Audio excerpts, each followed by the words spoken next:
ಈ ಥರ ತೆಳುವಾಗಿ ಏನಾದ್ರು ಸಾಂಬಾರು ಆಗಿಬಿಟ್ರೆ ಒಂದು ಗೊಜ್ಜು ಹೇಳ್ಕೊಡ್ತೀನಿ. ಮಟನ್ ಗೊಜ್ಜು ಹೇಗೆ ಮಾಡೋದು ಅಂತ ನೋಡೋಣ.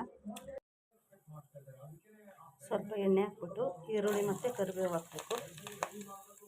ಚೆನ್ನಾಗಿ ಫ್ರೈ ಮಾಡ್ಕೋಬೇಕು. ಚೆನ್ನಾಗಿ ಫ್ರೈ ಆದಮೇಲೆ ಒಂದು ಟೊಮೊಟೊ ಹಾಕಿ ಚೆನ್ನಾಗಿ ಫ್ರೈ ಮಾಡ್ಕೊಳ್ಳಿ.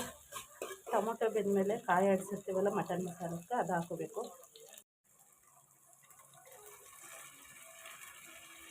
ರುಚಿಗೆ ತಕ್ಕಷ್ಟು ಉಪ್ಪು, ಹಾಗೆಯೇ ಮನೇಲಿ ಮಾಡಿರುವಂಥ ಖಾರದ ಪುಡಿ, ಹಾಗೆಯೇ ಸ್ವಲ್ಪ ಖಾರದ ಪುಡಿ ಚೆನ್ನಾಗಿ ಮಿಕ್ಸ್ ಮಾಡ್ಕೋಬೇಕು.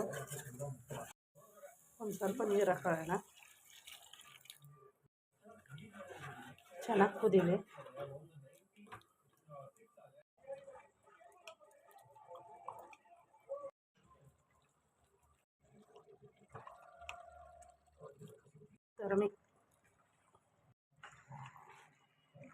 ಚೆನ್ನಾಗಿ ಮಿಕ್ಸ್ ಮಾಡ್ಕೊಳ್ಳಿ. ಒಂದು 10 ನಿಮಿಷ ಬೇಯಿಸಿ.